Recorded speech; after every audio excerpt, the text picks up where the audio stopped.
Hi, and welcome to the Thriving Farmer podcast, where we hope to inspire, educate, and celebrate sustainable farming and food production. This is your host, Michael.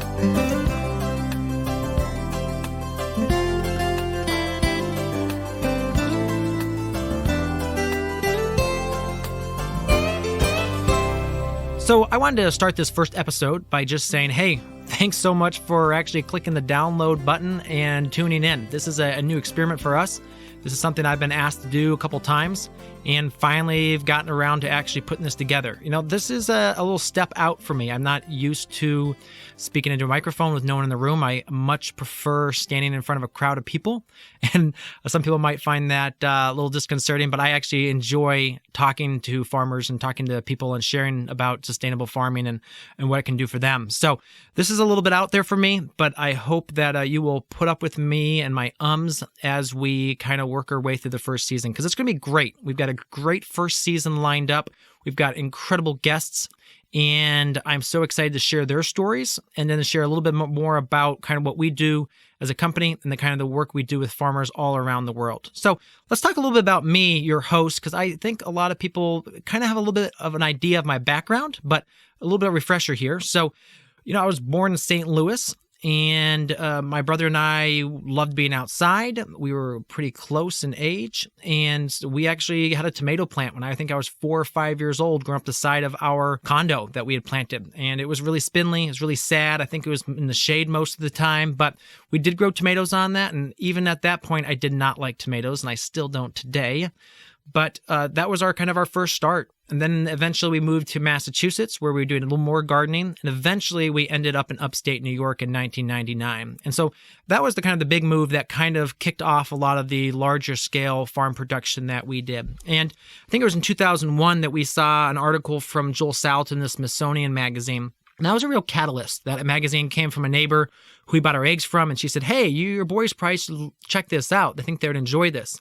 And, you know, up until that point, we'd always been told, you know, farming's cool, but there's no money in it. You can't make any money, and it's just not worth it. And so even though we were very fascinated by it and we're kind of dabbling in a few different aspects of it, we had no aspirations to actually take it full time and actually do anything with it. So that was kind of that first catalyst of, oh, there's actually ways to do this. And there's ways to do this sustainably and ecologically that can actually, you know, instead of trashing the earth, heal the earth. And so that was a great first step for us. And so over those next couple years, we did a couple different things. I actually started a hatchery, and I was hatching ducks and chickens and peacocks and pheasants in old fridges. And I still love old fridges these days for other projects, but that was kind of the first thing we did. In 2004, we really upped our vegetable game and started going to some larger farmers markets. And at that point, we also met some of our mentors, Paul and Sandy Arnold. And they were a really good sounding board for a lot of the decisions we made over the next couple of years as we scaled our farm and as we grew our business. Because by 2009, 2010, we were growing on multiple acres with multiple employees. We had hired actually key people into our team. Around that point, my brother left to go pursue his own aspirations and dreams. And so I started to run the farm myself. And so the farm really grew. And real quick, and I'll go actually into my story in a lot more depth in a future episode, but real quick, the farm grew. In 2012, I decided to intern at Polyface. You know, he's one of the original mentors of mine. And I said, what cooler way than to intern there? And I survived the selection process and was able to make it there. And we still ran the farm in upstate New York while that happened. It wasn't profitable at that point for those 4 months while I was away. It's always tough to leave a business in the hands of managers when you're not able to be there all the time. And so, but we survived. And then in 2013, I met my wife, Savannah, at Polyface. But in 2013, we started dating. And finally, in end of that year, got married. And so in 2014, we had a kid. And in the beginning of 2015, decided that we were going to move to Ohio to be near her family to raise the kids. And so that put a big pause on our farm. And so what we decided to do at that point was to shut it down, but really lease it out, because I wanted to give myself a couple years in case I, freaked out and wanted to go back to farming. But what we found during those 2 years is the people that we leased it out to did a great job at mismanaging it. And so we ended up just liquidating the assets by the end during 2015, 2016. And at that point, we also realized because of that, that there is an incredible need for farm-based education out there. And so that was kind of the first starts of our In the Field Consultants company, which goes and helps farms around the world start profitable, sustainable farming systems. And so, obviously we can get into that in another episode, but that's a little bit of my background, a little bit about my history. We've worked with a bunch of cool farms all across the U.S. and around the world, and seen a lot of farms. And so that's one of the really cool things about my background is that I've been on literally hundreds of farms around the U.S. and seen all different sorts of systems. And so it allows me, if someone has a question about a specific thing, I can usually say, well, on this farm they did it this way, but at this farm they did it this way, and kind of try to help them pare down what might be best for their operation. So let's talk a little bit about why we started the podcast. For one, I am very interested in helping heal the earth that we live on. And that may sound cliche, but, one of the reasons originally we got into farming was we loved the regenerative aspect of it, the soil healing. And that was the reason for going to Polyface in 2012 was I realized as vegetable farmers, we were very hard on the soil. And after a couple of years, we would be rotating out for long-term cover crops. But I thought that we could probably do that quicker if we used animals. And so that was one of the reasons to go there and see their systems and try to integrate that back into vegetables. And, now with the food safety rules and regulations we're facing, that may not be as good of a idea, or if it is, it's going to be a much longer rotation than I originally thought. But that was kind of the original idea, is that, we really want to see sustainable agriculture and ecological agriculture regeneratively move forward and become a lot more mainstream. And so the only way for that to happen, we see, is for there to be great education shared and great tools for farmers that are looking to get into this so they don't have to hack the system every single time, that they have the clear steps laid out. So that's the first reason, is that we believe in sustainable, and that's another cliche word, but we believe that farming can be earth helping instead of earth hurting. Kind of that's what we simplify it down to. So the second thing too is I really want to share the stories of our farming community. And that can be everything from the beginning farmers. And so often when I work with beginning farmers, I hear such cool stories, and they've tried new things, or someone told them they couldn't do something, so they tried it and it worked. So I want to bring those stories and kind of share what the new people in our industry are coming up with and they're doing, the new cool techniques they're doing, and some of their backgrounds too. We have so many different people now getting into farming. It's really cool to hear their backgrounds and how they can use that, relate that to farming systems. The other thing is sharing more of the experienced and advanced farmers. And we have an incredible amount of experience in the farming community in this world. And I just love sharing that. My original mentors, Paul and Sandy Arnold, when I sometimes run into I'm stuck on something, I'll give Sandy a call and say, Sandy, what are you guys doing on this? Again, Joel's going to be one of our original episodes. I'm super excited to have him here.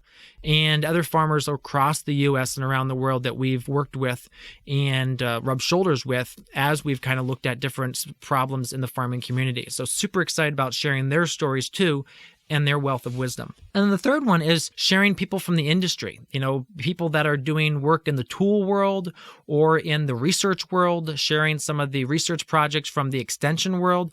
Some of that stuff's not all quite applicable to you guys, but a lot of it is, and they're doing some really cool groundbreaking research. So I can't wait to share that. And another episode we've got coming up is with Tom Stearns from High Mowing Seeds. And he's been in the seed world for over a decade. And so sharing his information and kind of what his background is and kind of how seeds play into you farming is super cool, and understanding that give you another view. So that's going to be super cool to hear. And then the third one is, what does success look like? And so frequently, if we're kind of trapped in our own little farming bubble world, and that's why I love Facebook and hate Facebook too, is that it can share so much of what others are facing around the US, but to show what success looks like. So if you have a greenhouse crop of tomatoes, what does a successful crop look like? What kind of poundage should you be getting?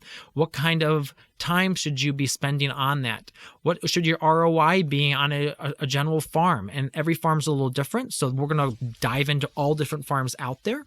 But that's kind of the questions I want to ask, and the kind of the answers I want to be able to share with you guys is, what does success look like for all these different farms, whether it be for time commitments or for gross per acre or for their marketing efforts. I want to show you what successful farms around the U.S. are working on their farms. And the fourth thing is, I just love interviewing and learning new things. And so being the host gives me the chance of calling up people, which probably normally wouldn't talk to me, but because I'm going to have them on the podcast, they're willing to share some of their knowledge with us. And so that's going to be super cool for me.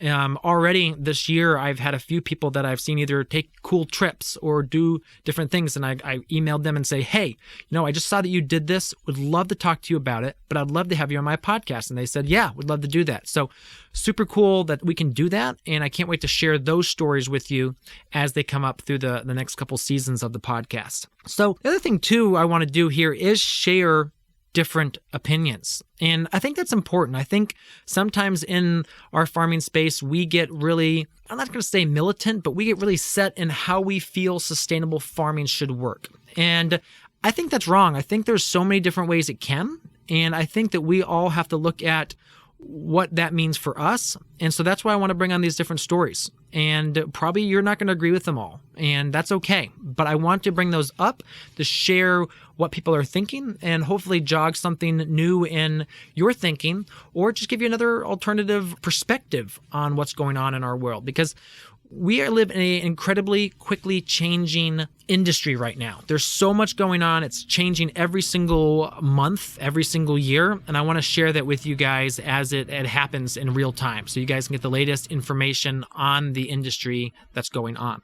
And then the final thing is, this is actually, as I said earlier, a little bit of a push for me. I'm not super comfortable doing the kind of live audio.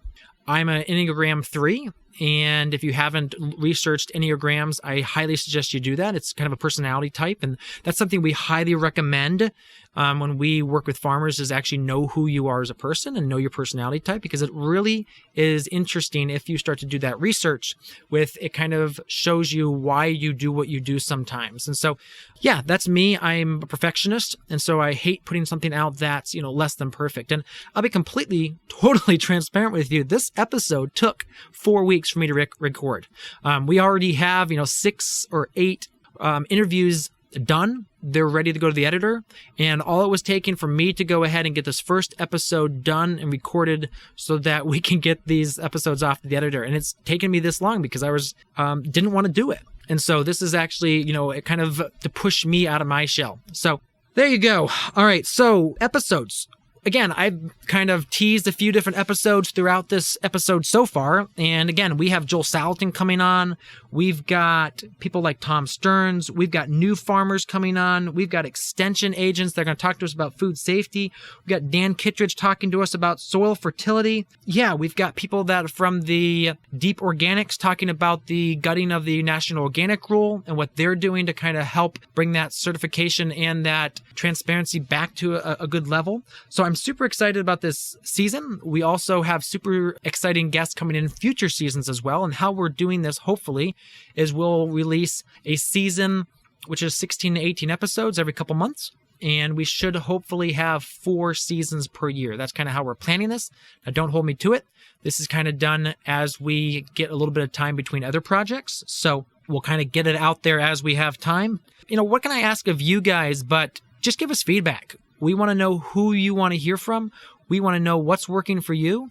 If you can give us feedback on, what types of guests, what kinds of things you want me to talk about, the kind of rants you want me to have about the different topics in the industry, we'd love that feedback. That's going to really help us make the podcast more of what you want to listen to. Because again, this podcast is it's not me just talking to a void. It's me talking, you listening, giving us the feedback of what you want to hear and what make this special for you in the future. So again, thank you so much for downloading. Thank you so much for listening.